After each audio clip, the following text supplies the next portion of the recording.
જામનગર જિલ્લાના લાલપુર ખાતે વરસાદના લાંબા વિરામથી ખેતી અને પશુપાલન પર પડેલી ગંભીર અસરને લઈ ખેડૂતો અને માલધારીઓમાં રોષ ફાટી નીકળ્યો છે। આમ આદમી પાર્ટીના ધારાસભ્ય હેમંત ખવાના અધ્યક્ષસ્થાને યોજાયેલી ખેડૂત આક્રોશ રેલીમાં મોટી સંખ્યામાં ખેડૂતો અને માલધારીઓ જોડાયા હતા।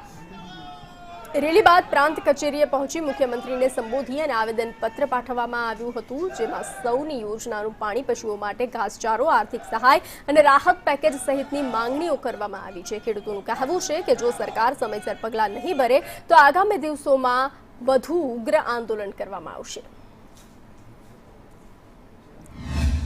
જામનગર જિલ્લામાં વરસાદ ખેંચાતા માલધારીઓ અને ખેડૂતો ઉપર ચિંતાના વાદળો મંડાઈ રહ્યા છે। આ વર્ષે ચોમાસું લગભગ 1 મહિનો જેટલું મોડું છે, જેને લઈને ખેડૂતોમાં ખૂબ ચિંતા વ્યાપી છે। હાલમાં જ્યાં વાવણી થઈ છે ત્યાં પણ સિંચાઈનું પાણી આપવું પડે એમ છે।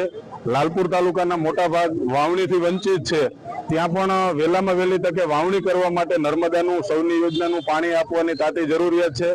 માલધારીઓને ઘાસચારાની ખૂબ જ વિકટ સમસ્યા થઈ છે, ત્યારે આજે લાલપુર અને જામજોધપુર વિસ્તારના લોકોને સાથે રાખી અને મુખ્યમંત્રી શ્રીને પ્રાંત અધિકારી મારફતે એક આવેદનપત્ર પાઠવ્યું કે વહેલામાં વહેલી તકે સૌની યોજનાનું પાણી આપવામાં આવે। લાલપુર અમારી ઓફિસ ખાતે ખેડૂત હિતરક્ષક સમિતિ સાથે અમારા વિસ્તારના ધારાસભ્ય શ્રી હેમંતભાઈ ખવા ખેડૂતો સાથે એક આવેદનપત્ર આપેલું છે।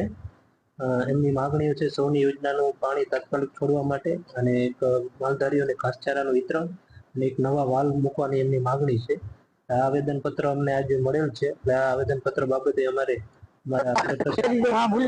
ત્યાંથી સરકારમાં આ રજૂઆત માટે મોકલી દઈશું।